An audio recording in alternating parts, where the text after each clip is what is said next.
இன்றைய அனுதின பரலோக மன்னா. நாள் பிப்ரவரி 27. ஆதார வசனம் பிலிப்பியர் 4:5.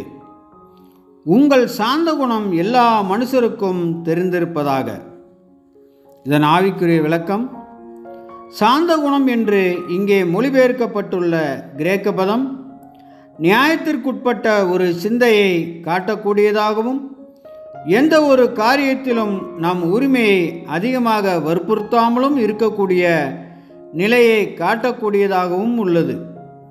இவ்விதம் இருப்பதின் மூலமே நம் சாந்த குணத்தை மற்றவர்களுக்கு வெளிப்படையாக காட்ட முடியும். இரக்கமும் சில காரியங்களில் விட்டு கொடுப்பதும் அபிஷேகம் பெற்றவர்களுக்கு முக்கிய குணலட்சணமாகும். எல்லா நீதிக்கும் முன்னதாக விசுவாசமும் இரக்கமும் நம்மில் காணப்பட்டால்தான் நாம் பரலோகத்தில் உள்ள பிதாவுக்கு பிள்ளைகளாக இருக்க முடியும்.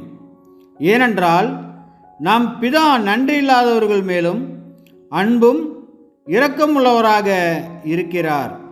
சாந்த குணமுள்ளவர்கள் பாக்கியவான்கள், அவர்கள் பூமியை சுதந்திரித்துக் கொள்வார்கள். செம்மையானவர்களே அதில் வாசம் செய்வார்கள். ஆமென்.